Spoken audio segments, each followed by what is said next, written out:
gündüz çalışıyor hiç yorulmadan. Ne tehdit ne davalardan hiç usanmadan. Geçmişten geleceğe uzanan yollardan cesaretle yürüyor bak İmamoğlu.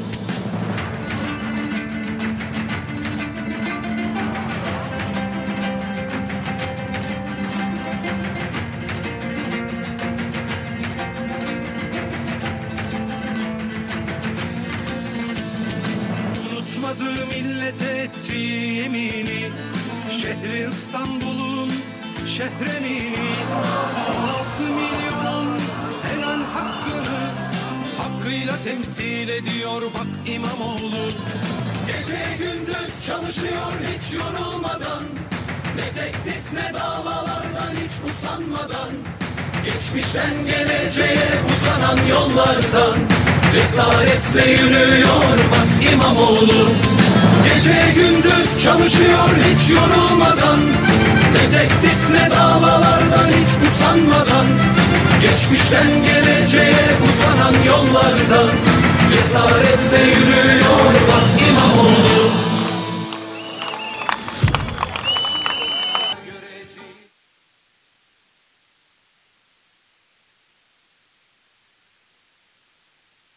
Karasında ve darbenin kara gününde direnişin kalbi Saraçhane'deyiz.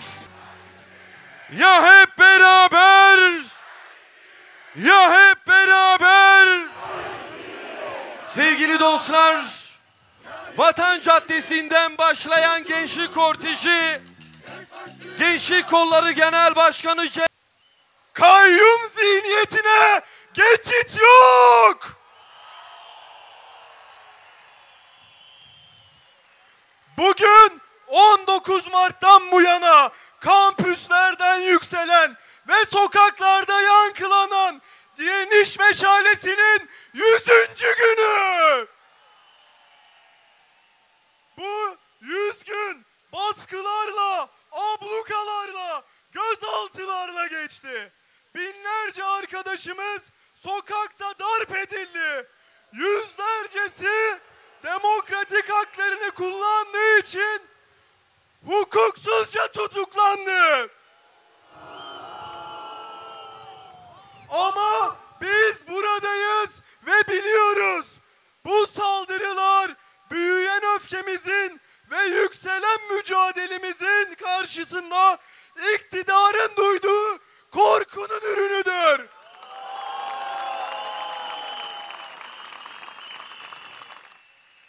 ...20 yılı aşkın süredir bu ülkeyi karanlığa boğan AKP rejimi... ...artık yalnızca yoksulluğun değil... ...doğrudan halkın iradesine yönelmiş bir gaspın adıdır. Bu rejimin artık açıkça ilan etmiştir. Sarayın bekası için anayasada halk da yok sayılır. Sandıktan çıkan her sonuç iktidarın çıkarına uymuyorsa yok edilir. Seçim kazanmak için, temsil edilmek için yönetime katılmak, bunların hepsi bu düzende ancak saraydan onaylıysanız mümkündür.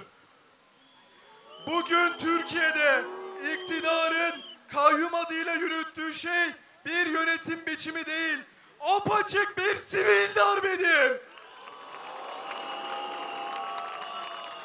Bu düzen her sandık sonrasında halkın karşısına ya mahkeme kararıyla, ya polis şopuyla, ya valilik kararnamesiyle dikilmektir. Oy vererek değil, biat ederek yaşanmasını isteyen bir baskı rejimi inşa edilmektedir. Kayyum atamaları bu ülkenin rejiminin özetidir artık. AKP sandıkta kaybettiği her yerde devleti halkın karşısına dikmekte, zorla irade gasp etmektedir. Van, Mardin, Hakkari, Siirt, Iğdır gibi doğu illerinde Kürt halkına karşı yıllardır uygulanan kayyum politikası büyütülmüştür. Mersin, İstanbul, Esenyurt, Şişli, Saraçhane artık bu baskı zincirinin parçası haline getirilmeye çalışmaktadır. Saray için halkın kimliği, inancı, talebi fark etmiyor. Tehdit olarak görülen her irade susturulmak isteniyor. Bugün Ekrem İmamoğlu'nun tutukluğunun 100. günü. Bu yalnızca bir belediye başkanının değil, milyonlarca insanın sandıkta kullandığı oyun, geleceğinin söz hakkının rehin alınmasıdır. Artık bu ülkede sadece seçilmişler değil, seçimlerin kendisi tehdit altındadır. Ve artık çok net söylüyoruz, bu düzen sandıkla değişmez, Kurtuluş sokakta örgütlü mücadelededir.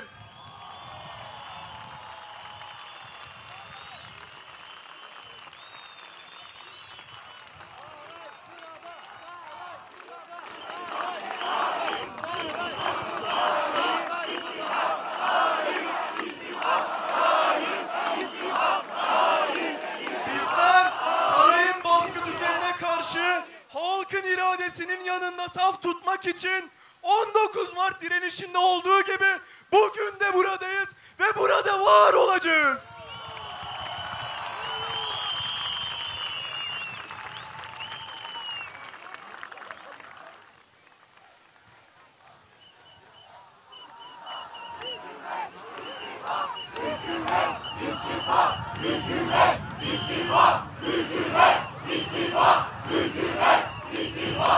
Üniversitelerden sokaklara yayılan bu direnişin adı nettir? Kayyuma karşı direniş, halk iradesine sahip çıkma mücadelesi. Kayyum halk düşmanıdır. Kayyum şeffaflık değil, sansür getirir. Kayyum denetim değil, keyfi yönetim getirir. Kayyum halk adına değil, saray adına yönetir. Bu nedenle diyoruz ki, kayyum nereye atanırsa atansın, hedef halktır. Kayyum yalnızca belediye başkanını değil, tüm bir halkı görevden almaktadır. Kayyum demek, seçilmişleri görevden almak değil, halkı cezalandırmak demektir. Bu ülkede doğduğumuzdan beri Erdoğan rejiminden başka bir iktidar görmedik. İşsizlikle, borçla, güvencesizlikle, polis ablukasıyla büyüdük. Bu rejim bizlere gelecek değil, baskı, sefalet ve umutsuzluk sundu.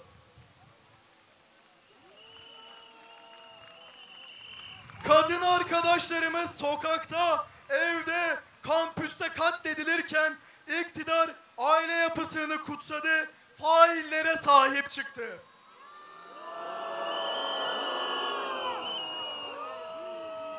LGBTİ artı arkadaşlarımız hedef gösterildi, yalnızlaştırıldı, varoluşları yok sayıldı. Düşünce ve ifade özgürlüğümüz sistematik biçimde bastırıldı. Gözaltılarla, sürgünlerle, disiplin soruşturmalarıyla, fişlemelerle yaşam alanlarımız daraltıldı. Üniversiteler polis karakoluna çevrildi. Rektörlük koltuklarını üniversitenin iradesini değil, sarayın iradesine esas aldı. Kentlerimiz rant projeleriyle yıkıma sürüklendi. Depremlerde 10 binlerce insan enkaz altında can verirken hala barınacak çadırı olmayan insanlar var. Her yaz tekrar eden orman yangınlarında halk hortumla, kürekle, alevlere karşı savunmasız bırakıldı. İktidar açıklama yapmaktan başka bir şey yapmadı. Yanan her ağaçta, yok olan her canlıda bu rejimin parmağı var. Resmi gazetede yayınlanan Cumhurbaşkanı kararıyla Boğaziçi Üniversitesi'nin Fen Edebiyat ve Yönetim Bilimleri Fakültesi kapatıldı. Yerine sarayın ideolojik programlarına uyan 2 yeni fakülte kuruldu. Özerk Üniversiteye, bilimsel geleceğimize ve gençliğin eleştirel düşünce alanına doğrudan yapılan bir darbedir.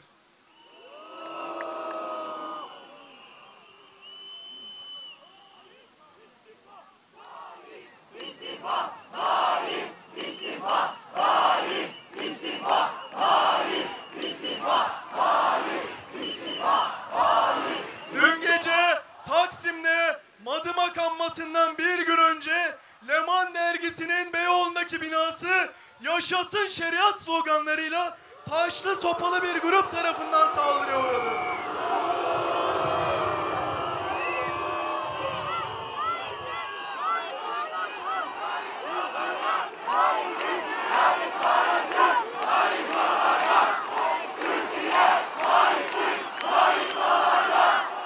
Polis ise 1 Mayıs'ta Taksim'i kuşatıp yurttaşı engellediği halde bu saldırıya göz yumdu.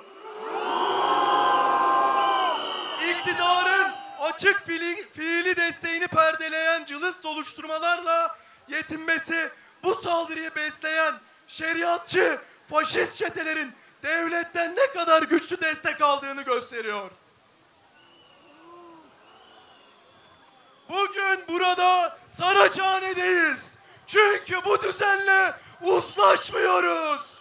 Çünkü bu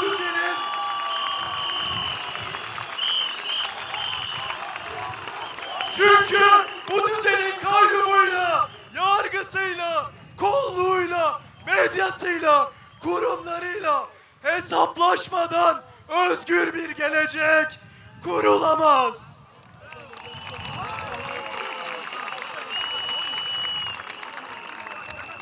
Peki bizler ne istiyoruz? Ekrem İmamoğlu ve tüm siyasi tutsaklar derhal serbest bırakılsın. Kayyum atanan tüm belediyeler halkın seçilmiş temsilcilerine iade edilsin. Tüm kayyum pratiği yasalar önünde hükümsüz sayılsın. Polis şiddetine, tacize ve baskıya yol açan tüm sorumlular görevden alınsın. Gösteri hakkı üzerindeki tüm fiili yasaklar kaldırılsın. Üniversitelerde ve şehirlerde kayyum rejimi son bulsun. Anayasa ve uluslararası sözleşmelerde güvence altına alınmış demokratik haklar tam olarak uygulansın. İstanbul depremine karşı görevini yapmaya çalışan belediye yetkilileri tutuklanmak yerine desteklensin. Biz buradayız. Gitmiyoruz. Bu ülkede yaşamaya mecbur bırakıldığımız koşulları kabul etmiyoruz. Ne bir şehri ne de bir hayatı kayyuma teslim etmeyeceğiz. Kayyumlara, siyasi yargıya, tek adam rejimine karşı bu sokak bizim. Bu gelecek bizim. Bu irade bizim. 1 Temmuz'da bir kez daha ilan ediyoruz. Kayyum değil, halk kazanacak. Korku değil, direniş büyüyecek. Üniversite biat etmez. Gençlik teslim olmaz. Meydanlar bizim, söz hakkı bizimdir.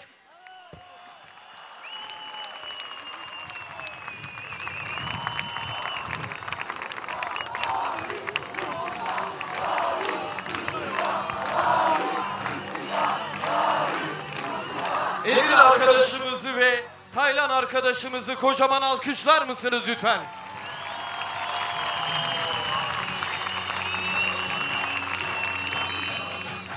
Konuşmalarını yapmak üzere Değerli İstanbullular, kıymetli sıra arkadaşlarım, sevgili aileler. Bugün burada sadece birer bina, 4 duvar, birkaç yataktan söz etmeyeceğim.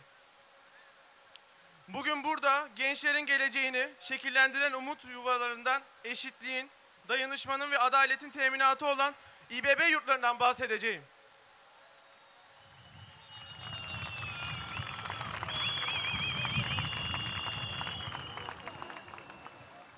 İstanbul milyonlarca gencin eğitim hayaliyle geldiği ama barınma kriziyle karşı karşıya kaldığı bir şehir. Hepimiz çok iyi biliyoruz ki öğrenciler sadece kitap parasıyla, sınav stresiyle değil, aynı zamanda kalacak yer bulma mücadelesiyle de başa çıkmak zorunda.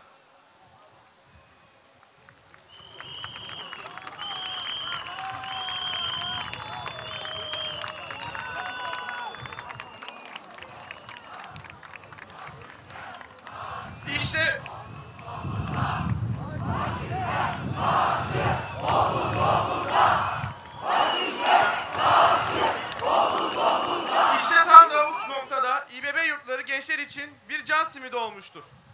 İBB sadece yerel yönetim değil, aynı zamanda sosyal adaletin temsilcisidir.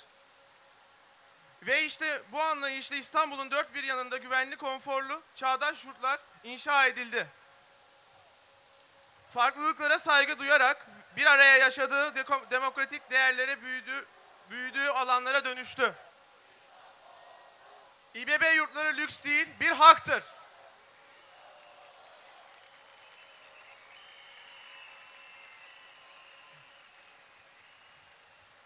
Eğitim hakkını savunuyorsak, barınma hakkını da savunmak zorundayız.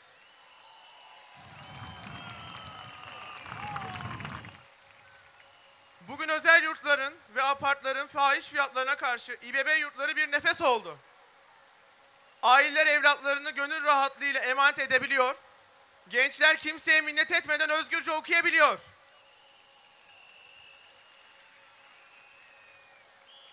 İBB'nin yurtları sadece bir geceyi geçirme yeri değil, bir hayatı inşa etme zeminidir.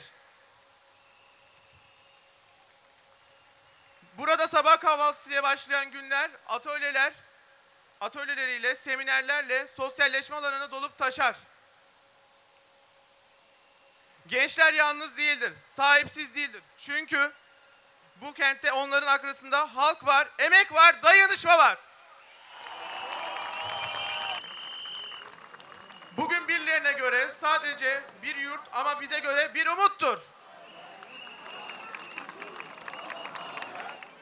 Geçim sıkıntısı çeken annenin evladım okusun da kurtulsun duasına verilen bir cevaptır.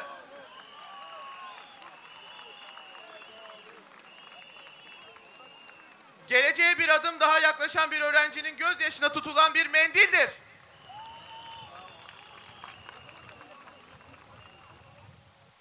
Değerli halkımız, sevgili arkadaşlarım, İstanbul Büyükşehir Belediyesi'nin bu kıymetli hizmetini görmezden gelenlere, küçümseyenlere inat. Biz diyoruz ki bu yurtlar artacak. Daha fazla genç barınacak. Daha fazla aile rahat bir nefes alacak. Çünkü biz gençliğe inanıyoruz.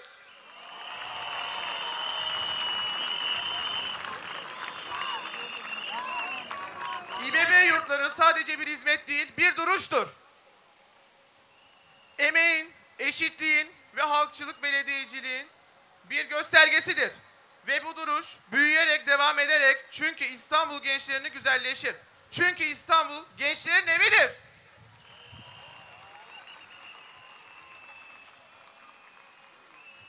Hepinize teşekkür ediyorum. Her şey çok güzel olacak. Hüseyin arkadaşımıza çok teşekkür ediyoruz. Hüseyin arkadaşımızı kocaman alkışlar mısınız lütfen?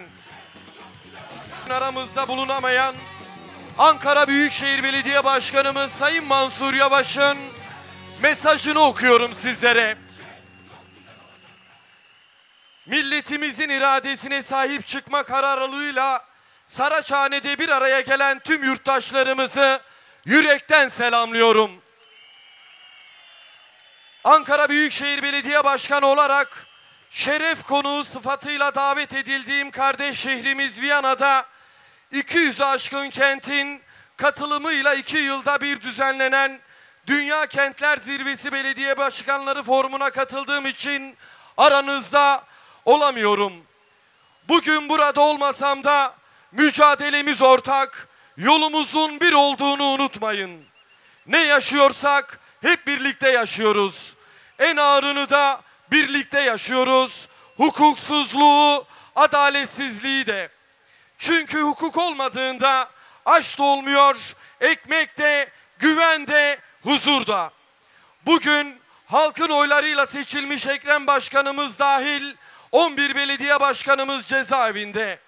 Bu tablo artık sadece siyasallaşmış bir yargı düzenine işaret ediyor. Bu hukukun en temel ilkelerinin sistematik biçimde yok sayıldığı bir yönetim anlayışını da gözler önüne seriyor. Anayasada askıda usul kuralları yok hükmünde, yargı bağımsızlığı ise kağıt üzerinde dahi kalmamış durumda. Bu düzen ne adalet üretir ne de güven duygusu verir. Bu mesele sadece Cumhuriyet Halk Partisi'nin değil, Türkiye'nin demokrasi mücadelesidir. Bu hakkı için, hukuku için, ekmeği için, özgürlüğü için ayağa kalkmış bir halkın, bütün bir memleketin meselesidir. Bugün öyle bir dönemden geçiyoruz ki artık bir ve beraber olmaktan başka ne şansımız var ne de çaremiz kaldı. Bu artık tercih olmanın ötesinde bir zorunluluk oldu. Ve eğer bu gidişatı durdurmazsak sadece bugünü değil geleceğimizi de kaybetmiş oluruz. O yüzden ayrılıkları değil ortak paydaları büyütmek zorundayız. O yüzden omuz omuza vermekten başka bir yolumuz yok.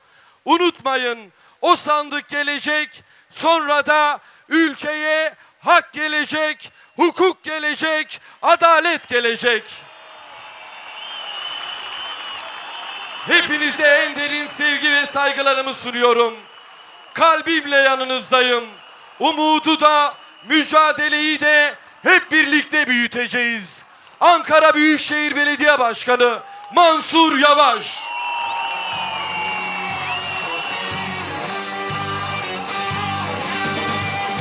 Sevgili İstanbullular, sizleri selamlamak üzere Cumhuriyet Halk Partisi davet ediyorum.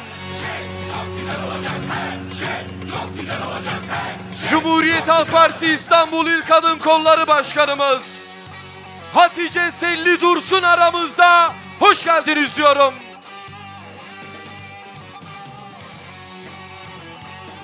Cumhuriyet Halk Partisi İstanbul Gençlik Kolları Başkanımız Erdem Kara aramızda. Hoş geldiniz diyorum. Kadın Kolları Genel Başkanımız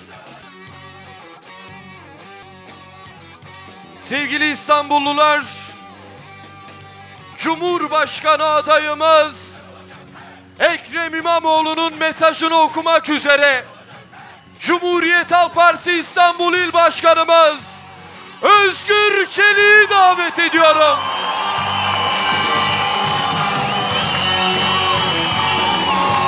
İstanbul İl Başkanımız Özgür Çelik sizleri sevgiyle, saygıyla selamlıyor.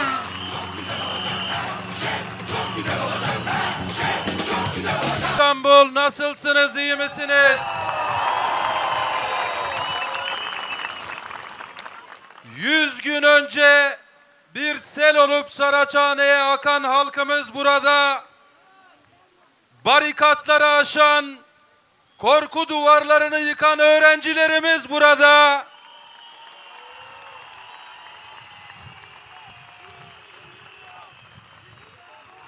Ve bugün de tutuklanmalarına rağmen, bayramı cezaevinde geçirmiş olmalarına rağmen, halen cezaevinde olan arkadaşlar olmalarına rağmen, korkmadan Beyazıt Meydanı'ndan, Vatan Caddesi'nden, korku duvarlarını aşağı aşağı öğrenciler geldiler, buradalar.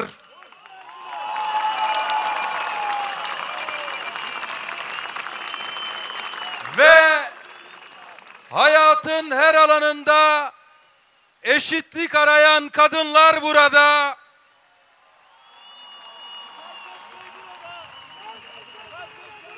Alın terine sahip çıkan işçiler, emekçiler, memurlar burada.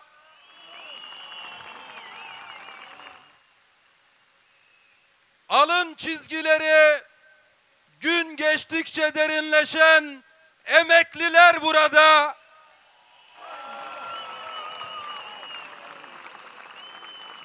Adalet ve demokrasi isteyen siyasi partiler burada.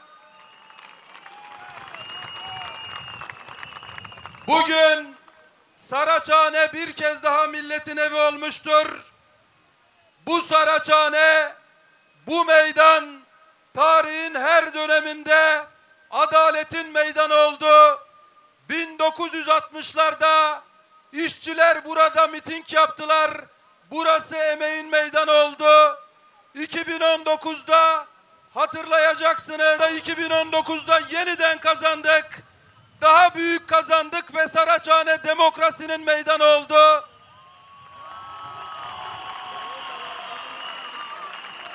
Ve bu Saraçhane meydanı Ekrem Başkan'a ilk siyasi yasak davası konuşulduğunda çok sayıda siyasi partinin genel başkanıyla sel olup yine buraya akmıştınız.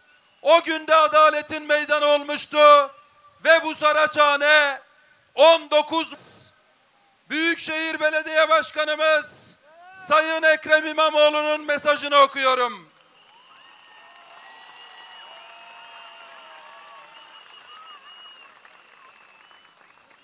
Sevgili İstanbullular, yüreği vatan sevgisiyle çarpan, içi adalet ateşiyle yanan kıymetli hemşerilerim, bir kez daha evinizde Saraçhane'desiniz.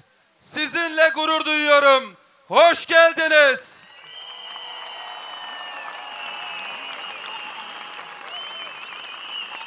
Yüz gündür onurla ve cesaretle sahip çıktığınız darbe hevesle millet alır. Seçilmiş belediye başkanlarını, bırakın kesinleşmiş mahkeme kararlarını, daha ortada iddianame bile yokken tutuklayıp görevden almaya kalkanların hedefi doğrudan milletimizdir. Rakibini hukuk dışı yollarla saf dışı ederek seçim kazanma planları yapanların hedefi doğrudan milletimizdir. Onlar seçimle gelenin seçimle gitmediği muhalefetsiz bir rejim inşa etmek için millete boyun eğdirme peşindeler. Onun için milletimiz 100 gündür kendi hak ve hürriyetlerini savunuyor. 100 gündür meydan meydan artarak yükselen adalet talebiyle milletimiz vatanına sahip çıkıyor. Adalet ve hürriyet için ayağa kalkan bir milletin karşısında hiçbir güç duramaz. Kim kendini ne sanırsa sansın, kim kendini hangi aynada görürse görsün, milletimiz herkesten büyüktür.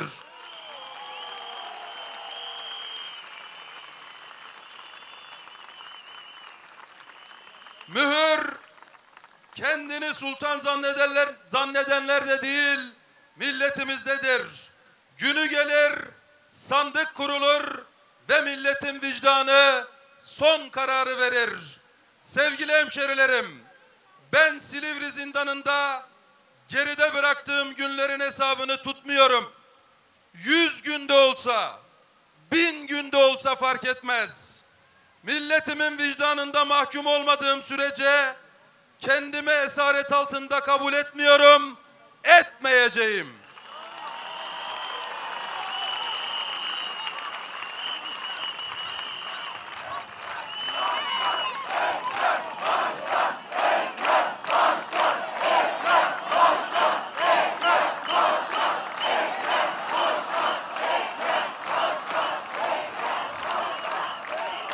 Asıl esaret altında olanlar sahip oldukları bütün güce, yetkiye rağmen milletle yüzleşme korkusuyla saraydan sokağa bir adım bile atamayanlardır.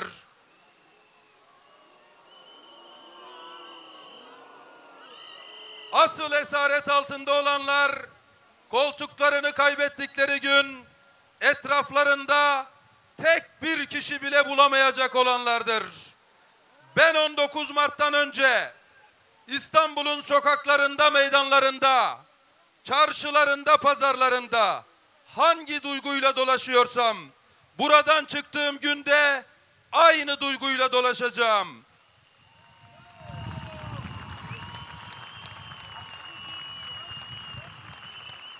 Hemşerilerim daha önce beni nasıl karşılıyorsa yine öyle karşılayacaklar. Ben 19 Mart'tan önce Türkiye'nin dört bir yanında her siyasi görüşten, her köken ve inançtan vatandaşımın gözlerinin içine nasıl bakıyorsam buradan çıktığım günde öyle bakacağım. Vatandaşlarımız da daha önce beni nasıl karşılıyorlarsa o günde öyle karşılayacaklar. Değerli İstanbullular, o gün geldiğinde Ekrem Başkanımız özgürlüğüne kavuştuğunda başkanımızı hep birlikte coşkuyla karşılayacak mıyız?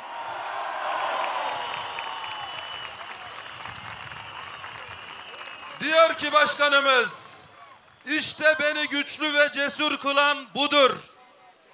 Milletimin gönlünde, vicdanında sahip olduğum o eşsiz, o paha biçilmez yerdir. Yaptıkları hiçbir zulüm beni bu millete hizmet etmekten, onun sesine ses olmaktan, çocuklarımıza ve gençlerimize umutlu bir gelecek sunmak için çalışmaktan geri durduramayacak. Sizlerden aldığım güçle her koşulda mücadeleye devam edeceğim. Yılmayacağız, boyun eğmeyeceğiz, diz çökmeyeceğiz.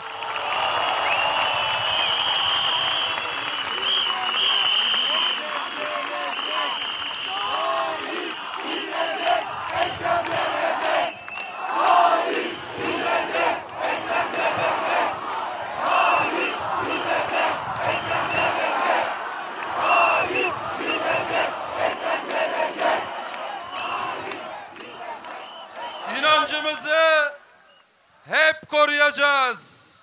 Mücadelemizi hep birlikte sürdüreceğiz ve hep birlikte başaracağız.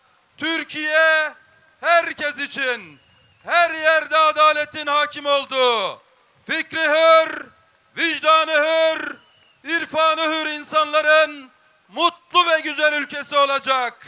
İşte o zaman her şey çok güzel olacak. Her şey çok güzel olacak. Her şey çok güzel olacak. Her şey çok güzel olacak. Ekrem İmamoğlu, Silivri Zindanı.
Çok teşekkür ediyoruz.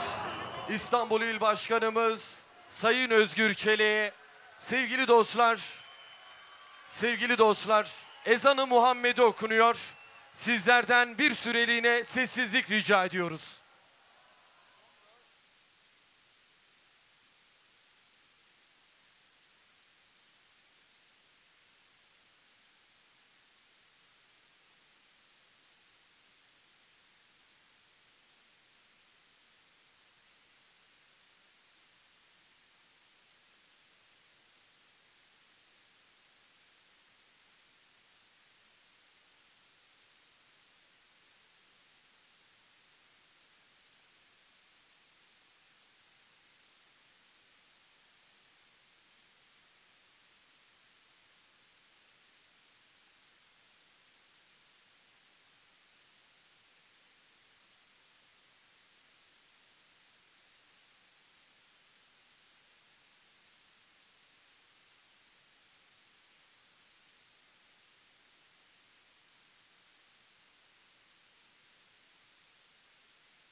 Silivri zindanına, Türkiye'nin umudu Ekrem İmamoğlu'na hep birlikte bir selam gönderelim mi?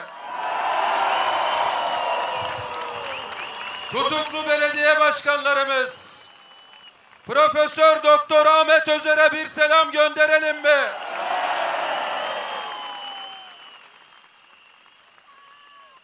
Beşiktaş Belediye Başkanımız Rıza Akpolat'a bir selam gönderelim mi?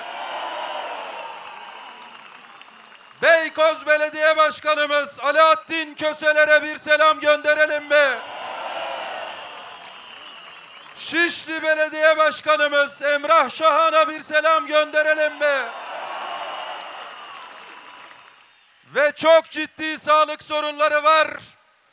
Bir an önce tahliye edilmesi lazım. İzmir'de hastanede Beylikdüzü Belediye Başkanımız Mehmet Murat Çalık'a bir selam gönderelim mi? Gazi Osman Paşa'nın seçilmiş belediye başkanı Hakan Bahçetepe'ye bir selam gönderelim mi? Büyükçekmece Belediye Başkanımız Hasan Akgün'e bir selam gönderelim mi? Avcılar'ın genç belediye başkanı 31 yaşında Utku Caner Çaykara'ya bir selam gönderelim mi? Seyhan Belediye Başkanımız Oya Tekin'e bir selam gönderelim mi? Ceyhan Belediye Başkanımız Kadir Aydar'a bir selam gönderelim mi? Parti meclis üyemiz Baki Aydöner'e bir selam gönderelim mi? Ve gazeteci Fatih Altaylı'ya bir selam gönderelim mi? Kalemini satmayan onurlu gazetecilere bir selam gönderelim mi? Eski milletvekilimiz Aykut Erdoğdu'ya bir selam gönderelim mi? Ekrem Başkanımızın danışmanlarına, İstanbul Büyükşehir Belediyesi'nin onurlu, çalışkan, liyakatlı bürokratlarına bir selam gönderelim mi? Ve halen tutuklu olan öğrencilerimiz var. Öğrencilere bir selam gönderelim mi?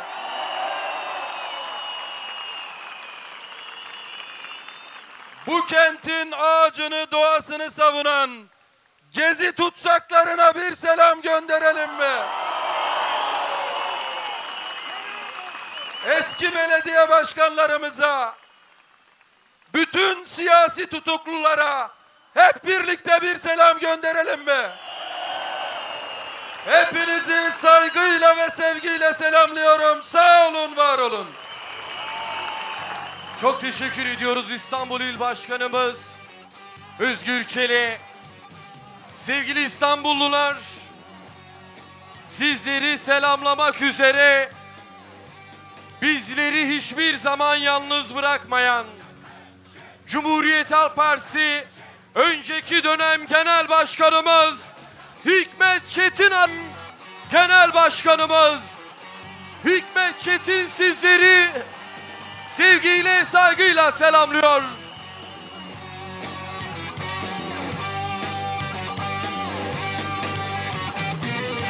Sevgili dostlar,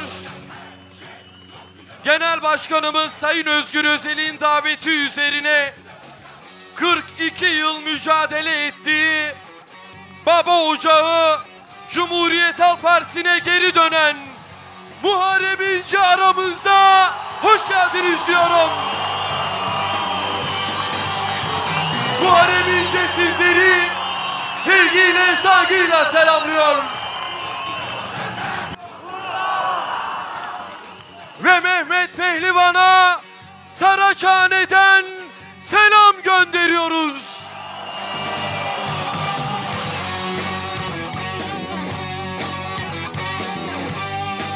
Sevgili dostlar, sizler onu çok yakından tanıyorsunuz.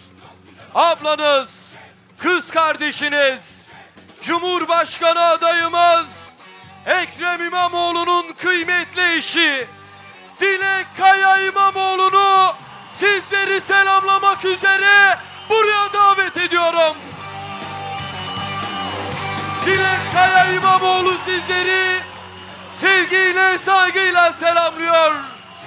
Ve ben sizleri Cumhurbaşkanı adayımız Ekrem İmamoğlu'nun kıymetli eşi Dilek Kaya İmamoğlu'yla baş başa bırakıyorum.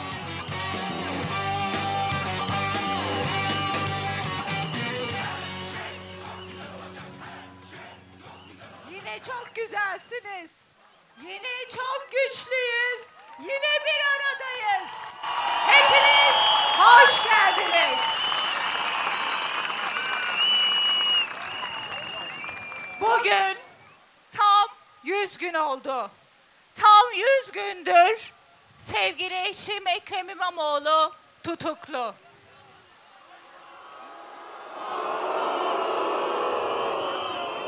Tam 100 gündür Ekrem bizimle birlikte değil. Çocuklarım 100 gündür babalarından ayrı. Ekrem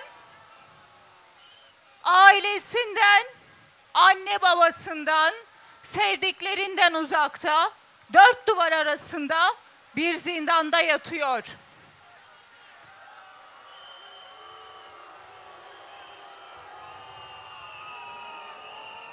Sizden, bizden hiç bu kadar uzakta, hiç bu kadar ayrı kalmamıştı. Biliyorum, sizlerin, hepimizin ona özlemi artıyor. Onun da size özlemi her geçen gün ağırlaşıyor. Bugün tam 100 gün oldu.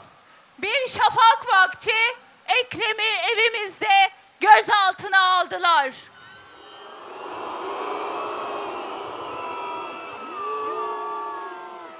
Bir eş, bir anne olarak 19 Mart sabahını asla unutamam. 100 gün boyunca Ekrem'e ve yol arkadaşlarına ve bizlere yaşatılanları asla unutamam. Ama asla unutamayacağım başka şeyler de var. Sizin desteğinizi, gençlerin mücadelesini,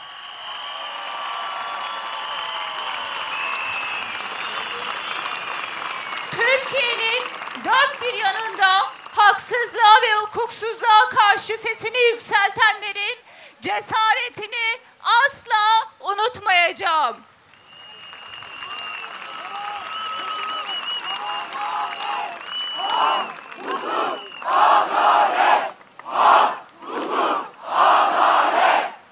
İsteyenlerin haklı mücadelesindedir.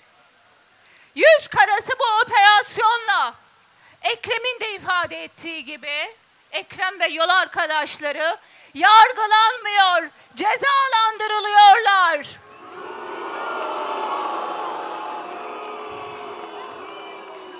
Yüz gün oldu, tam 100 gün. 100 gündür iddianamesiz, delilsiz, yalanlara ve iftiralara dayanan hukuksuz bir süreç yürütülüyor.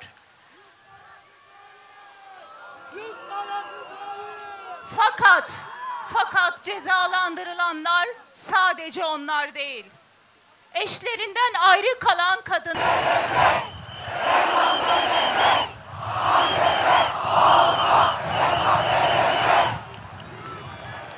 Ama artık yeter. Bu süreç derhal son bulmalı. Ekrem ve diğer tüm tutuklular adil ve tutuksuz şekilde yargılanmalı. Bizler bu hukuksuzluğa alışmayacağız. Haksızlığı, adaletsizliği asla kabullenmeyeceğiz. Alnımız ak, başımız dik.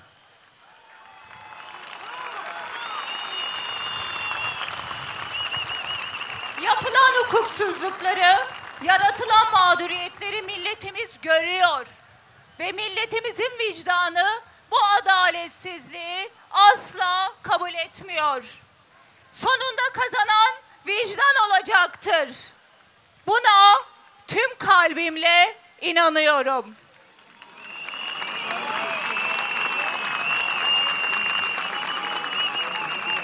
Yüzüncü günde bugün Ekrem İmamoğlu'nun ve yol arkadaşlarının, diğer belediye başkanlarımızın tutukluluğunun 100.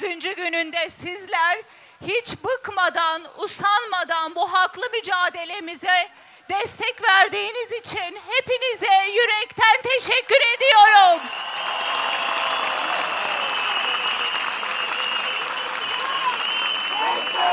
Kurtuluş yok tek başına. Ya hiçbirimiz. Kurtuluş yok tek başına.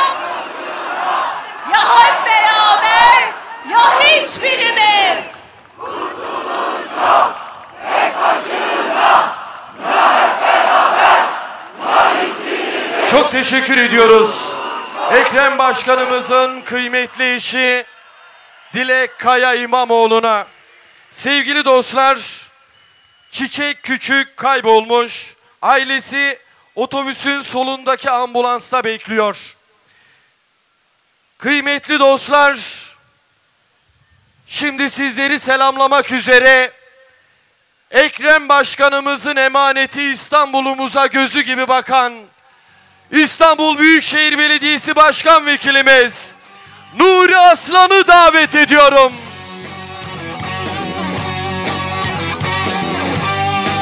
İstanbul Büyükşehir Belediyesi Başkan Vekilimiz Nuri Aslan sizleri sevgiyle, saygıyla selamlıyor.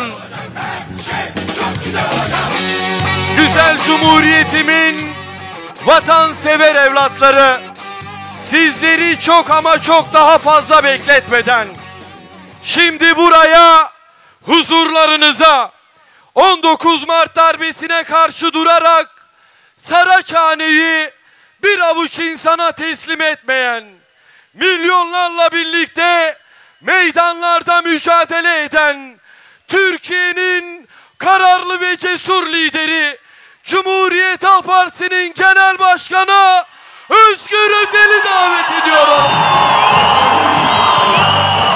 Türkiye İttifakı'nın mimarı, huzurumuz, Genel Başkanımız Özgür Özel sizleri sevgiyle, saygıyla selamlıyor.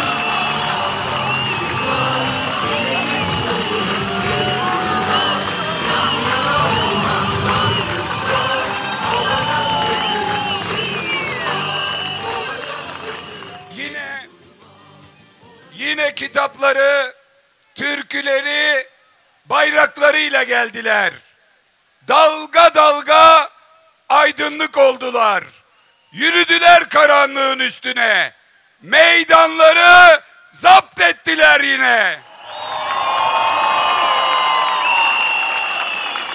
Beyazıt'ta şehit düşen silkinip kalktı kabrinden ve elinde bir güneş gibi taşıyıp yarasını yıktı Şahmaran'ın mağarasını. Daha gün o gün değil, derlenip dürülmesin bayraklar. Duyduğunuz çakalların ulumasıdır, dinleyin. Safları sıklaştırın çocuklar. Bu kavga faşizme karşı, bu kavga hürriyet kavgasıdır.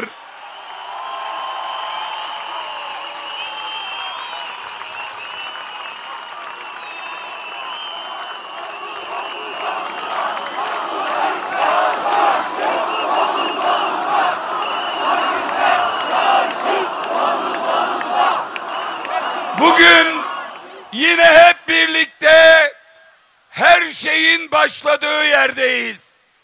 Bugün yine hep birlikte birilerinin planına, tertibine karşı, birilerinin kurduğu kumpas planlarına karşı artık Ekrem bitti, CHP bitti hesaplarına karşı her şeyin başladığı yerdeyiz.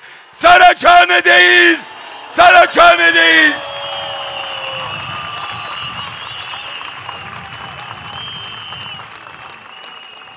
Adaletin ve demokrasinin 100. kara gününde 19 Mart darbesinin 104. Ekrem Başkanımızın tutsaklığının 100. gününde, bu 100 karası günde hep birlikte milletin evindeyiz. Hoş geldiniz, hoş geldiniz, hoş geldiniz.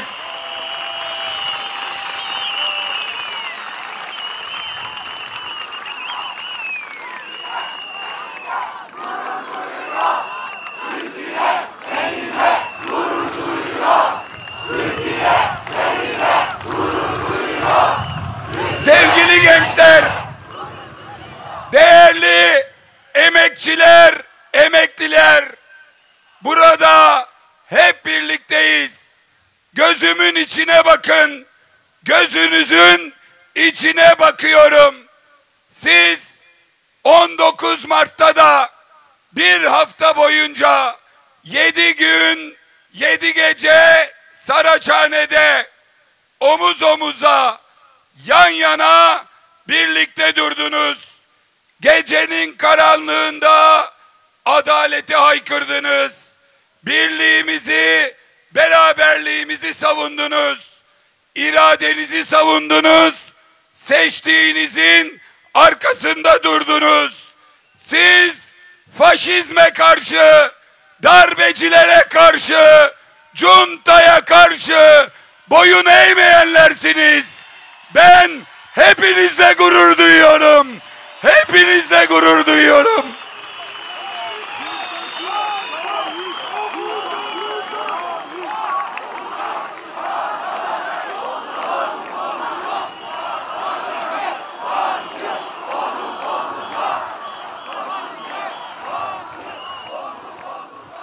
Bugün Ekrem Başkanımızın tutsaklığının 100. günü.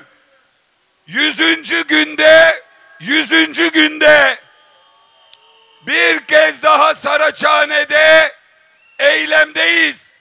Biz buralara toplanmaya, miting yapmaya değil, eylem yapmaya ve sonuç almaya geliyoruz.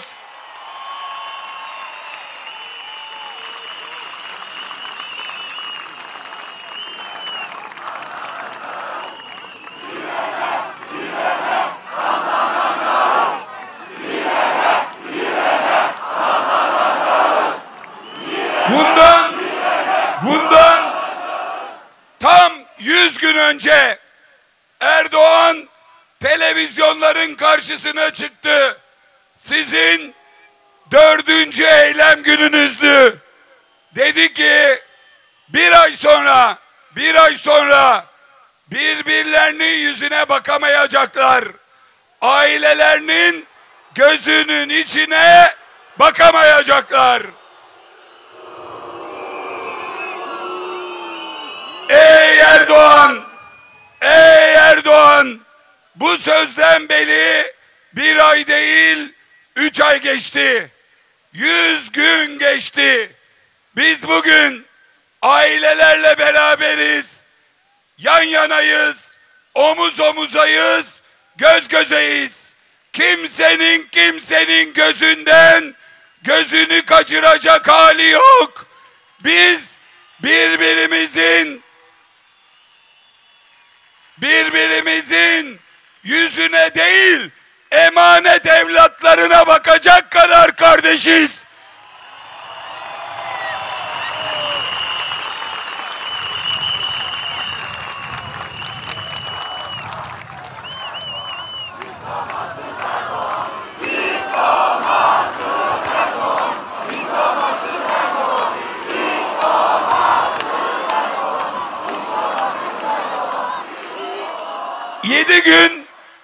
Yedi gün, 7 gece Saraçhane'de.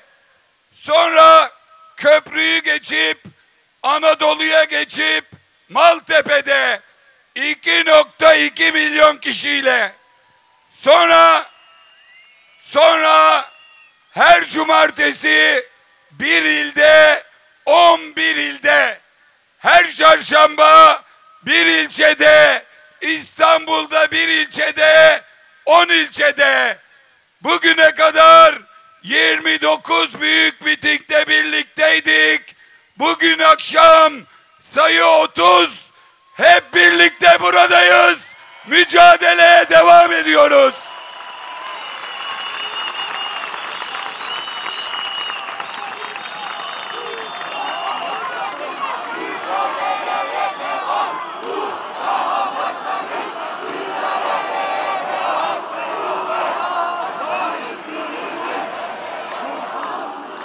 Şöyle yapalım, bir senkron yapalım.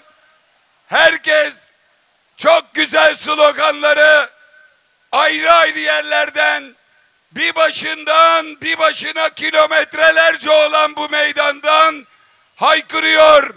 Hep beraber burada bir mücadeleye geldik. Bu meydan birilerinin sandığı gibi bir siyasi partiye, bir görüşe ait değildir.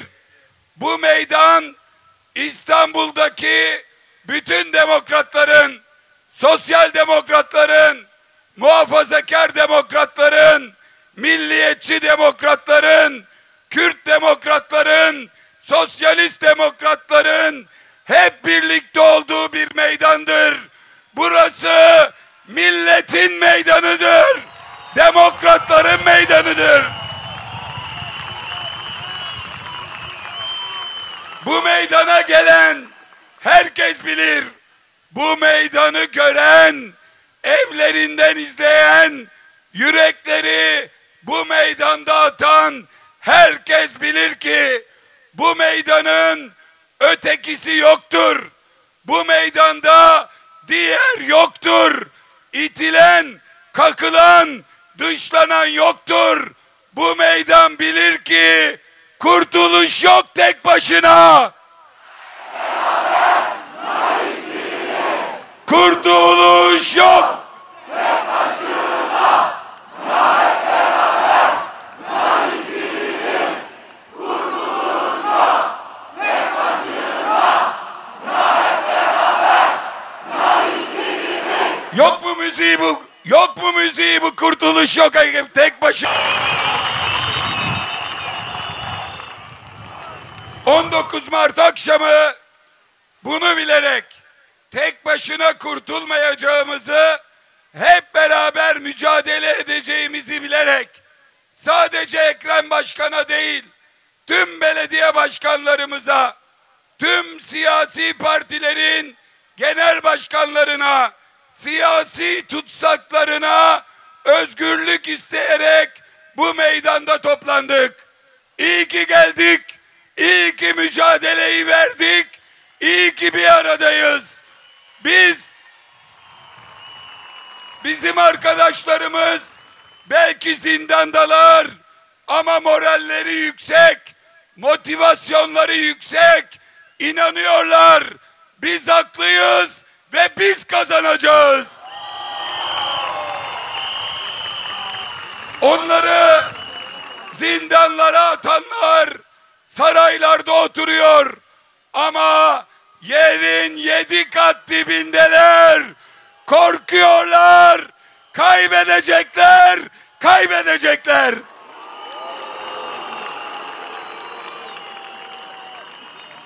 O gün 19 Mart'ta yaşadığımıza bir darbe demiştik ve tüm darbeler gibi bu darbenin de hedefinin bir kişi, bir mekan ama esas hedefinin milletin iradesi olduğunu söylemiştik.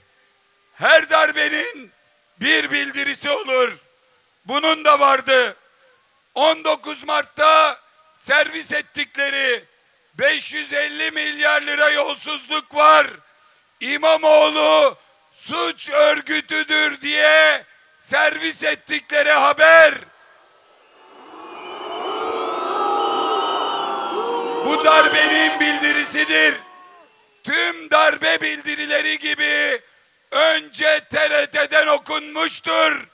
Her tarafa yayılmıştır.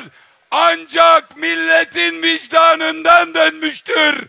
Buna millet inanmamış. Darbeyi de, darbecileri de püskürtmüştür.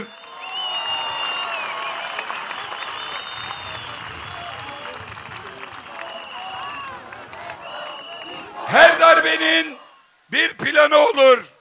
Bu darbenin planı 18 Mart'ta diplomayı iptal etmek. 19 Mart'ta yüzlerce polisle birlikte Ekrem Başkan'ın evine gitmekti. Bu darbe neyi planladıysa yaptı. Ahmet Özer 244 gündür tutuklu. Beşiktaş Belediye Başkanımız Rıza Akpolat 165 gündür tutuklu. Beykoz Belediye Başkanımız Alaaddin Köseler 119 gündür tutuklu. Şişli Belediye Başkanımız Emrah Şahan, Beylikdüzü Belediye Başkanımız Murat Çalık, Ekrem Başkan'la birlikte 100 gündür tutuklu. Büyükçekmece Belediye Başkanımız Hasan Akgün, Gazi Osman Paşa Belediye Başkanımız Hakan Bahçetepe, Avcılar Belediye Başkanımız Utku Caner Çaykara, Ceyhan Belediye Başkanımız Kadir Aydar ve Çukurova Seyhan Belediye Başkanımız Oya Tekin 27 gündür tutuklular. Onlarla birlikte 27 gündür, 100 gündür, 165 gündür, 244 gündür belediye meclis üyelerimiz, pırıl pırıl bürokratlarımız bu darbe planının, bu kirli planın bir parçası olarak bu darbe girişiminden dolayı cezaevlerinde tutunuyorlar. Ancak bu tüm baskılara rağmen millet seçtiğinin arkasında duruyor. İradesinin arkasında duruyor. Ekrem Başkan'a ve arkadaşlarımıza sahip çıkıyor. Biz de kaya gibi onların arkasında duruyoruz.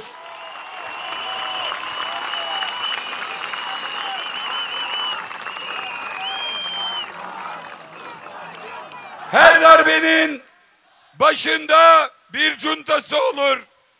Bu darbenin de 3 savcısı, 3 hakimi, 3 tane gizli tanığı, iftiracıları var. Ve bu darbenin başında bir başkan, bir junta başkanı var. Milletin geçmişte Cumhurbaşkanı diye seçip yetki verdiği birisi Recep Tayyip Erdoğan artık Cumhurbaşkanı değil, junta başkanıdır. Junta başkanı.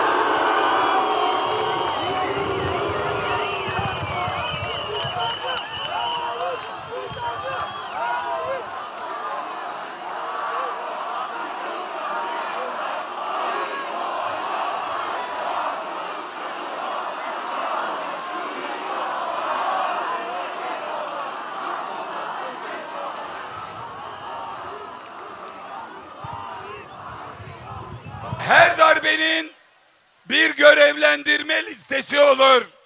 Hiç şüphesiz bu darbenin de vardı. İstanbul Büyükşehir Belediyesi'ne kayyım ismi belliydi. Cumhuriyet Halk Partisi'ne kayyım ismi belliydi.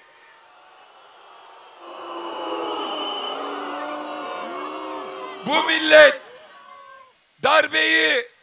darbe planlarını yırttı, çöpe attı.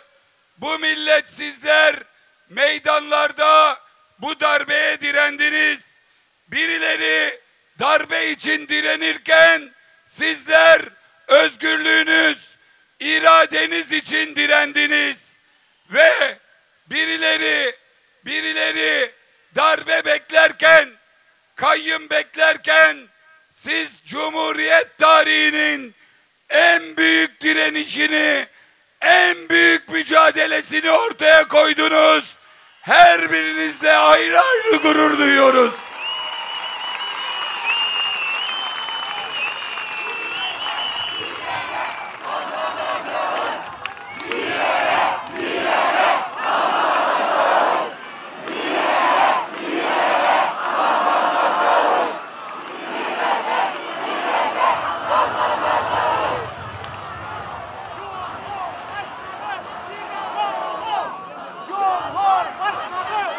Kara günde insanlara, evlatlara, eşlere, annelere, babalara zulmettiler. Bugün darbenin 100 kara gününü konuştuğumuz salondan çıkarken bir anne ve bir kız kardeş yanıma geldiler. Dediler ki bugüne kadar demeyin, söylemeyin demiştik. Demediniz, söylemediniz. Ama bugün bu salondaki bu duyguyu gördükten sonra artık söyleyin, artık herkes bilsin dediler. Ve şunu söyleyelim, İstanbul Büyükşehir Belediye Başkanlığı'nın İBB Spor Kulübü'nün başkanı Fatih Keleş, önce Silivri'de, sonra Kandıra'ya götürüp Kandıra cezaevinde, 2'de 1 Çağlayan'a çağırıp bir başsavcı, 3 savcıyla avukatsız baskılar altında tutularak en yakınlarına, arkadaşlarına, Ekrem Başkan'a iftiraya zorlandı. Ancak asla eğilmedi. Asla buna tenezzül etmedi.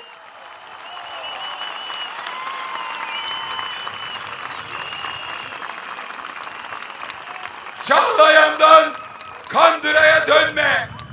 20 yıl yatarsın dediler. 200 yıl yatacağımı bilsem namuslu insana iftira atmam dedi.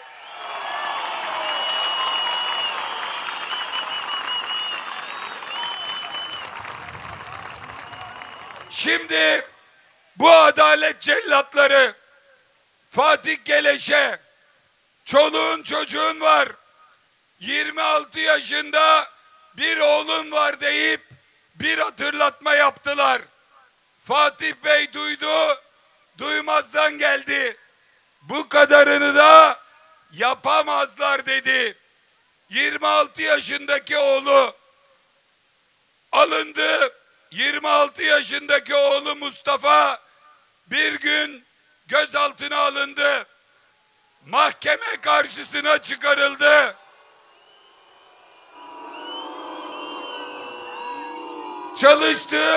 Çalıştığı şirkette kentsel dönüşüm yapılacak bir apartmanda bir inatçı kiracıyı ikna etmek için o yıkılacak daireyi Mustafa'ya satıp tahliye davası açmışlar. Kiracı biliyor, ev sahibi biliyor, iş yerindeki herkes şahit ama Mustafa'yı bu dairenin parası nerede diyor. Mal sahibi diyor ki ben sattım. Kiracı biliyor ki onu çıkarmak için yaptılar. Deprem için, güçlendirme için yaptılar. 26 yaşında başkasının yanında çalışan Mustafa'yı babasını bezdirmek için rehin tutuyorlar. Mustafa'nın nörolojik rahatsızlıkları var. Kapalı yerde duramıyor. Babasından kötü haber duymamak için evde televizyon açmıyor. Haber okumuyor. Evlere giremiyorken sırf babasını yıldırmak için bu zaafı, bu sağlık zaafını bildikleri için önce hatırlatıp sonra Mustafa'yı içeri koydular. Şimdi Fatih Bey'i evladı üzerinden tehdit ediyorlar.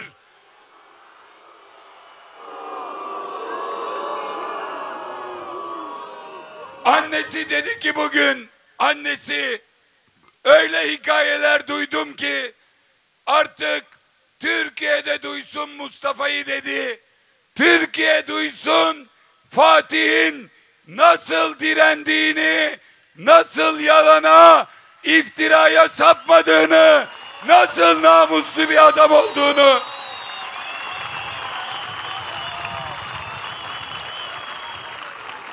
Fatih Bey, bu meydan seninle de, o canım oğlunla da, Mustafa'mla da gurur duyuyor. Bu alkışlar sana Fatih Bey.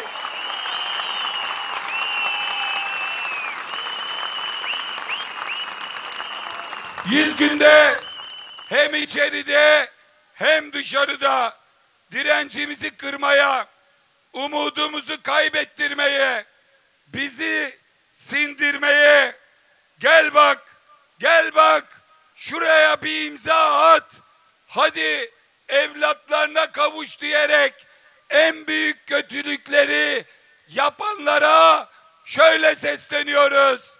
Diyorsun ya, gel bak bir imza at. Ey Akın Gürlek, ey Erdoğan, gel bak, şu Saraçhane'ye bir bak, Saraçhane'ye bak.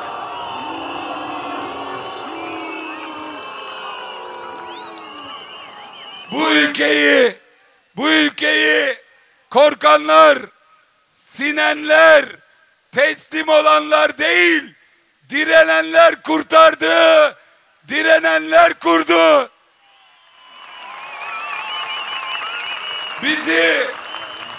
Bizi korkutamazsın. 100 gün önce burada söyledim. Bir daha söylüyorum. Ey Erdoğan, biz korkuyu evde bıraktık. Biz korkuyu evde bıraktık.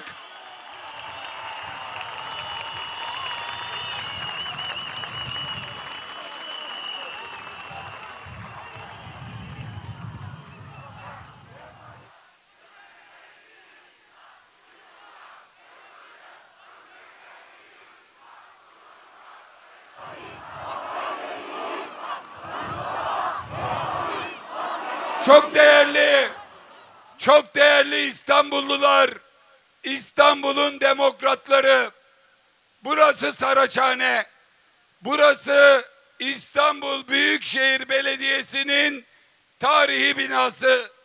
Buradan kimler geldi, kimler geçti ve Erdoğan bu binada başkanlık yaptı. Geçmişte o da terörle, yolsuzlukla, çete kurmakla suçlandı. Ama buradan İstanbul'un bütün muhafazakar demokratlarının şahitliğiyle hatırlatırım ki, bütün milli görüşçülerin şahitliğiyle hatırlatırım ki, bir gün evinin kapısına sabahleyin eşinin, evladının yanında polis dayanmadı. Bir gün gözaltı yapılmadı. Bir gün vatan emniyette tutulmadı. Bir gün tutuklanmadı.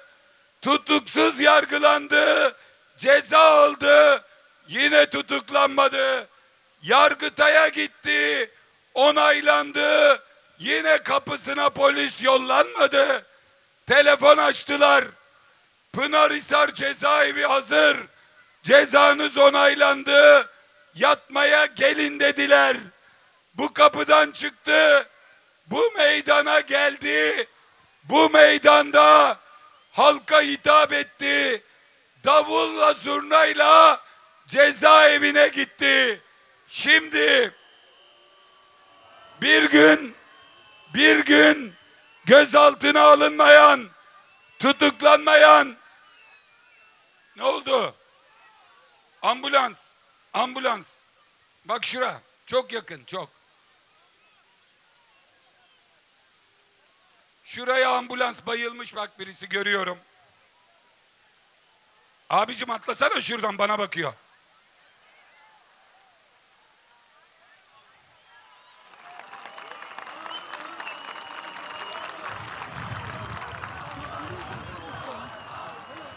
Sedye medye nerede?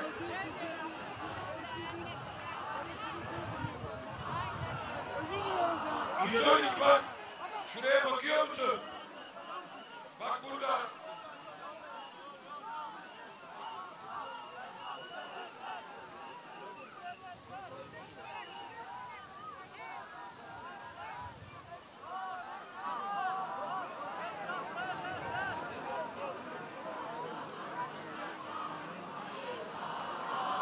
Bak açın. 112'nin sırtında şey var. İyi mi? Arkadaşımız iyiymiş. Gözünü açmış. 112 personelinin şahsında bütün sağlık emekçilerine kocaman bir alkış.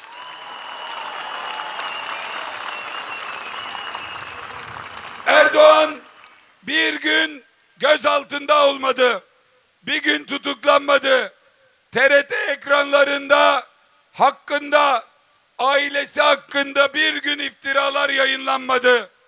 Bırak pankartları yasaklanması, cezaevinde şiir albümü çıkardı, şiir kitabı yazdı. Ancak bugün kendisine yapılmayan her şeyi rakibine, rakibinin ailesine, sevdiklerine yapıyor. Ekrem Başkan'ın, bakın İstanbul'un bütün demokratları, Ekrem İmamoğlu hali hazırda bu belediyenin seçilmiş belediye başkanıdır. Sadece tutuklu olduğu için yanına, yerine geçici olarak başkan vekili seçilmiştir. Ünvan belediye başkanıdır. Ancak onun resmini belediyeden, ismini billboardlardan, sesini metro istasyonlarından kaldırmaya çalışıyorlar.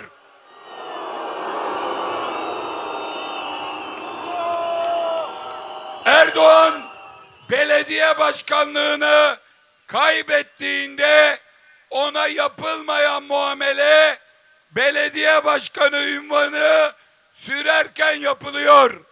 Buradan Erdoğan'a sesleniyorum.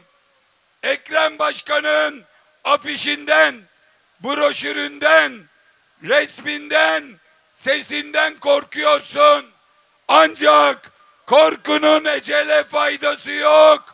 Onun bir vesikalık resmine yenileceksin. Bir vesikalık resmine yenileceksin. Sen gideceksin. Ekrem İmamoğlu Cumhurbaşkanı olacak. Cumhurbaşkanı olacak.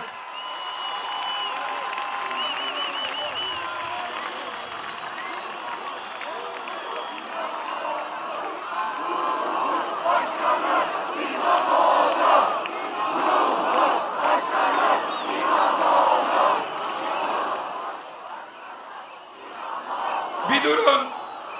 Senkronize olamadık. Herkesin gönlünden o slogan geçiyor.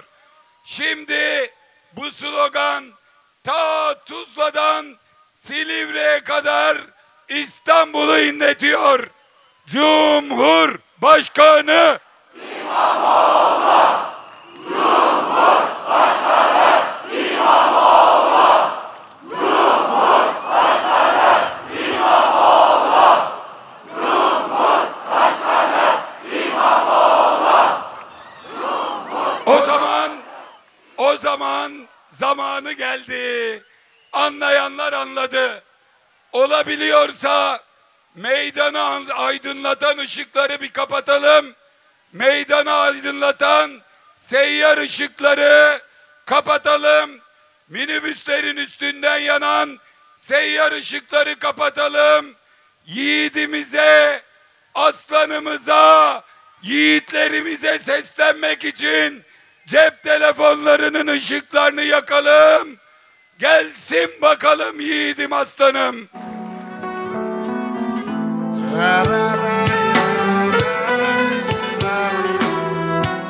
Memleketim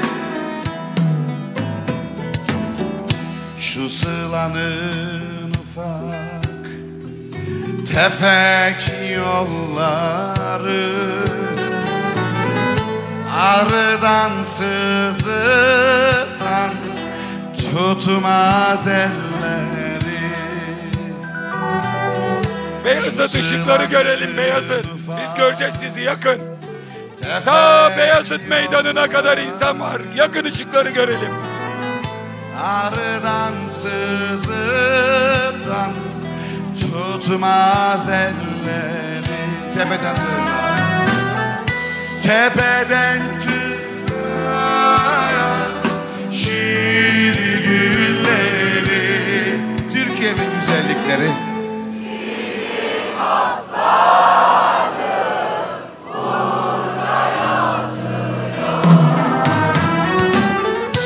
tepeden tırnağa şiir gülleri.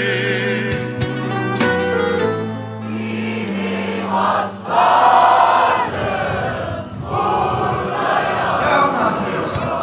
Çok kolay biliyorsunuz.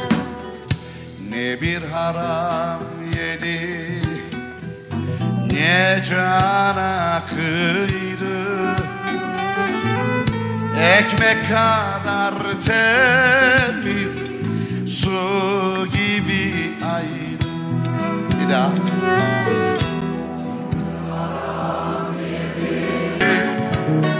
Kısa bir ara veriyoruz. Hiçbir yere gitmeyin. Türkiye'ye gidelim. Koroyu da bozmayın. Ara olsa da kısa böyle bir devam edelim.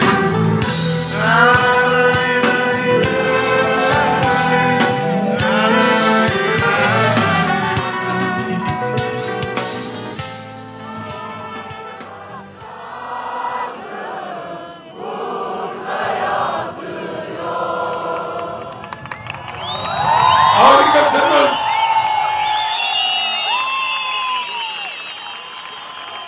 Işıkları açabiliriz. Harikasınız. Hepinize çok teşekkür ediyoruz. Saraçhane'de yiğidim aslanımı hep Zülfü abiden dinledik. Bu sefer bir Maçkalı'dan, Volkan Konak'tan dinledik. Çünkü bir başka Maçkalı Beylikdüzü Belediye Başkanımız Mehmet Murat Çalık, o yiğidim İzmir'de hasta yatıyor. Mehmet Murat Çalık'a selam olsun.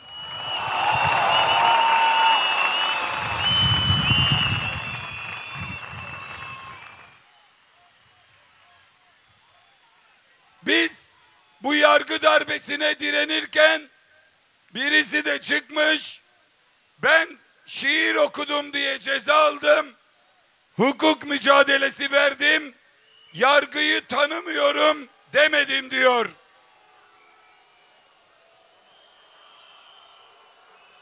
Atladı mı oraya? Şuraya da geliyor hemen. Şuraya hemen, ışığın yandığı yere bir bakın.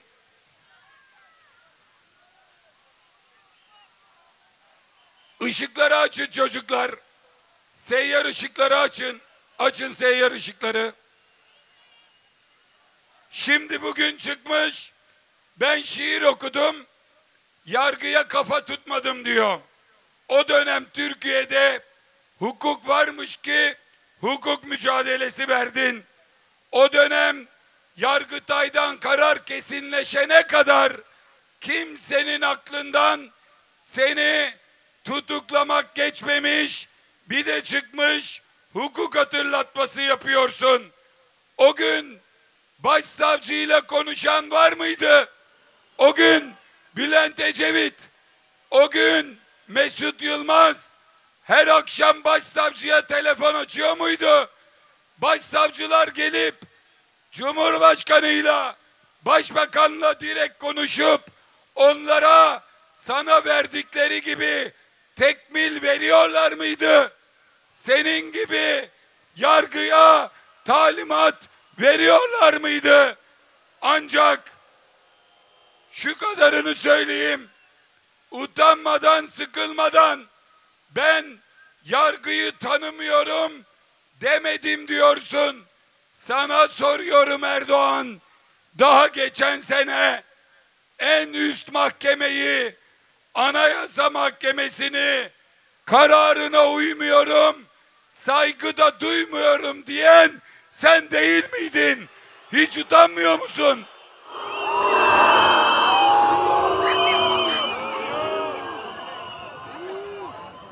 Maalesef hukuksuzluğu bugün de İzmir'e sıçrattılar. 100 kara günü anlatacağımız bugün de yine bir şafak operasyonuyla adaleti lekelediler. Erdoğan daha 5 gün önce başka şehirlere de sıçrayacağını söylüyordu. Sen gizli dosyaların savcısı mısın, yargıcı mısın? Bunların hepsini bilip siyasete alet ediyorsun ve sanıyorsun ki bizim mücadelemizi İzmir'de bir iş yaparak İstanbul'da zora sokacaksın. Buradan sana açıkça meydan okuyoruz. Bir yerde, iki yerde, 10 yerde değil, 1000 yerde operasyon yapsan 1000 yerde direneceğiz. 1000 kere direneceğiz.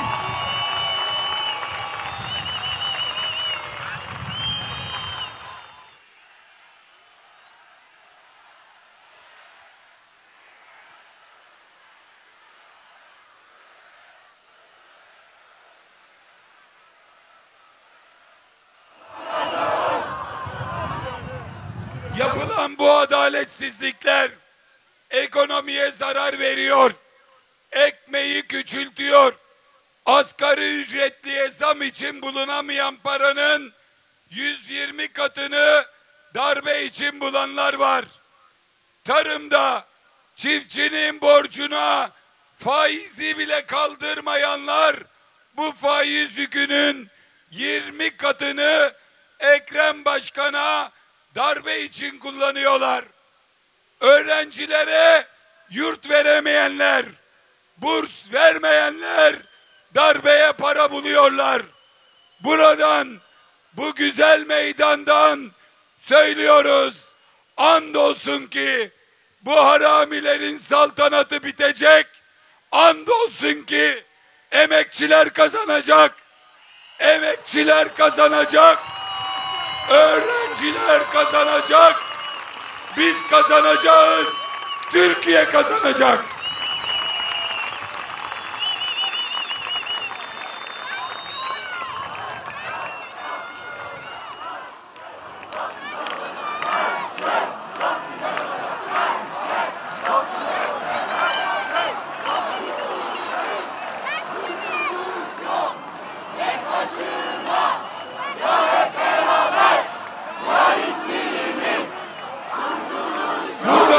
Burada ben ısrarla bir şeyi düzeltip bir şeyi hatırlatıyorum.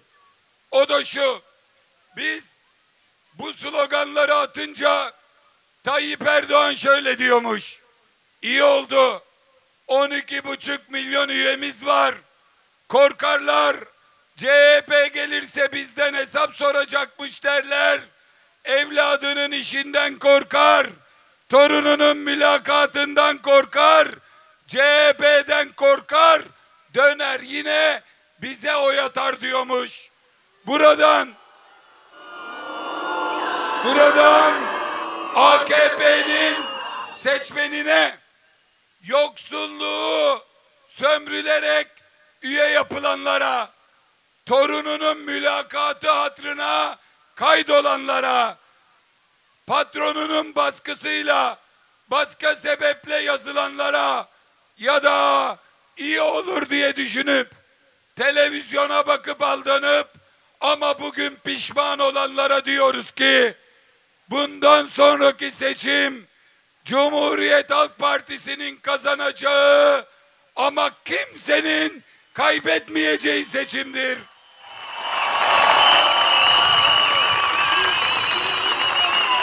AK Parti'ye oy vermiş, kaydolmuş kimse korkmasın. Bir tek hırsızlar korksun, yolsuzlar korksun, çeteler korksun, talimat verenler, talimatı alıp da adaleti katledenler korksun.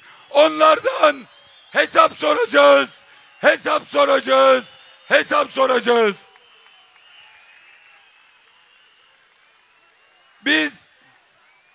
Biz emekliye zam isteriz, para yok. Asgari ücrete zam isteriz, para yok. Memur emeklisine zam isteriz, para yok. Çiftçiye destek isteriz, para yok. Darbeye gelince para var. Biz meydandayken evlerde kullandığımız doğalgaza %25 zam yaptı Erdoğan. %25.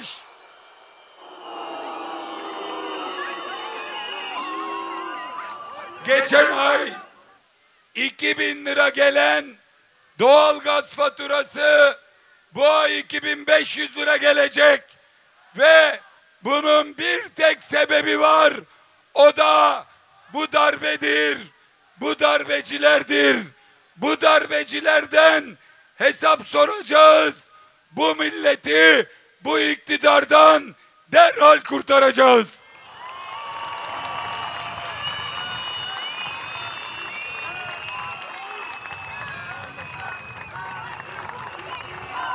Biz birileri terörsüz Türkiye diyor.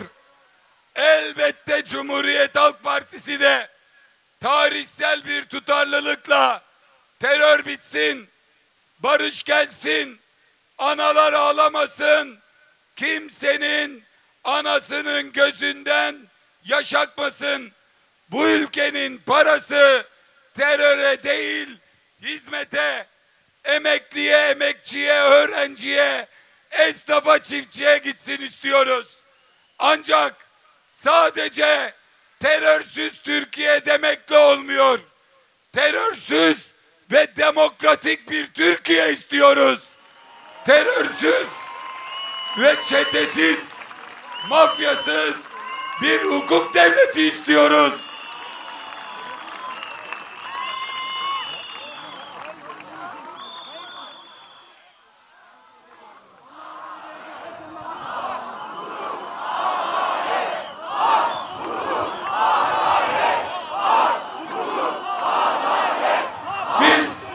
Milletin birliğini, huzurunu savunuyoruz. Ama bu yapılanlar birliği bozuyor, huzuru kaçırıyor. Biz adalet istiyor, hukuk istiyoruz. Bu adaletsizlikler esas iç cepheyi zayıflatıyor. Birileri iç cepheyi kuvvetlendireceğine Silivri'nin iç avlularını kuvvetlendiriyor. Buradan milletimize sesleniyoruz. Milletimize sesleniyoruz. Artık birlik için, beraberlik için, zenginlik için adalet istiyoruz. Hak diyoruz, hukuk diyoruz, adalet diyoruz.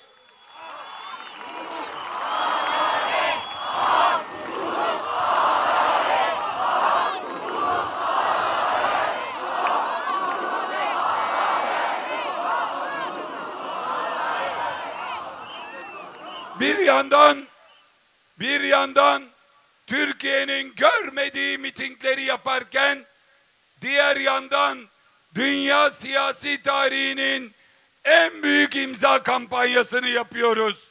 Sizlerin emeğiyle, gayretiyle imza sayımız 20 milyonu geçti. Emeklerinize sağlık. Hedefimiz Erdoğan'ın aldığı oydan fazla imzayla ona dünyanın gözü önünde dünya siyaset tarihinin en büyük güvensizlik oyunu vermek ve bu milletin karşısına çıkamayacak halde olan Erdoğan'a seslenmek istiyoruz. Ey Erdoğan! Ey Erdoğan! Ey Erdoğan! Adayımı bırak. Adayımı bırak. Sandığı getir. Sandığı getir. Adayımı yanımda. Adayımı yanımda. Sandığı önümde istiyorum. Size söz veriyorum. O sandık gelecek. Erdoğan gidecek.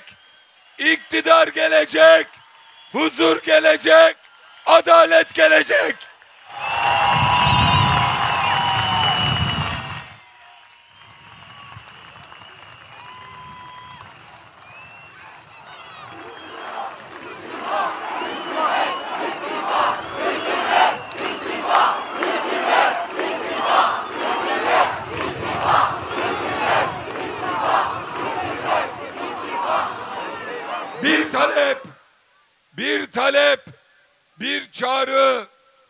meydan okuma, sonra da bir teşekkürüm var.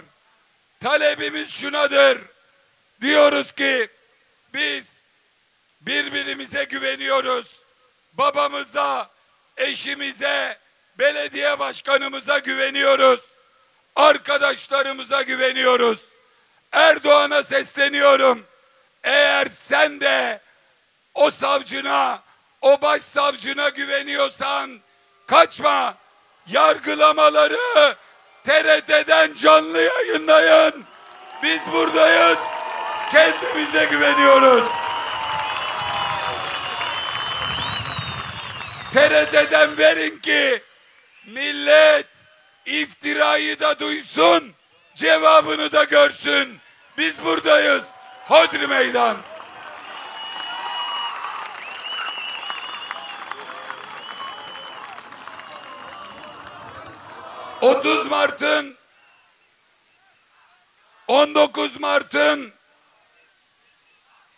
...19 Mart'ın 104. gününde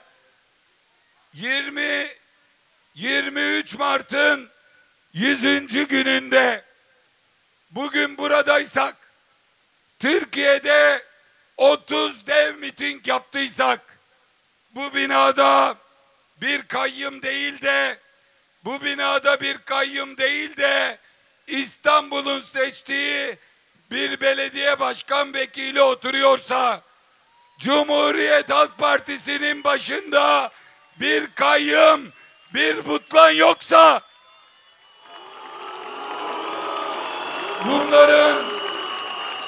bunların hepsini o 19 Mart günü ne olacaksa bugün burada, bu gece burada olacak deyip de çağırdığımızda, sabahın erken saatlerinde Vatan Emniyet'in önünde toplanan Cumhuriyet Halk Partililer ve İstanbul'un bütün demokratları ve o gün üniversitesinin önünde Beyazıt Meydanı'nda toplanan İstanbul Üniversiteliler,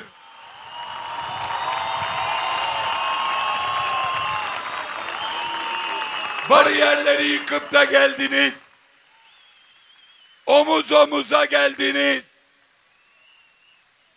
Buraya gelip bu tarihi binanın önünde kurtuluş yok tek başına, ya hep beraber diye seslenerek, sloganlarla İstanbul buraya dediniz. Teşekkürler İstanbul Üniversitesi.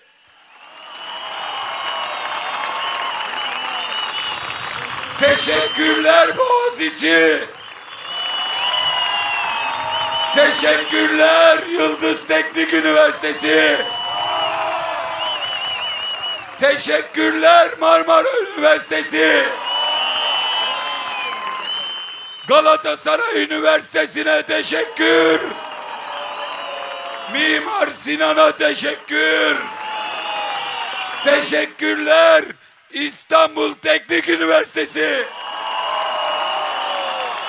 İstanbul'un dört bir yanından koşup gelen vakıf üniversitelerinin öğrencilerine bu sesi başta Ankara'da duyan ODTÜ'lülere, Gazililere,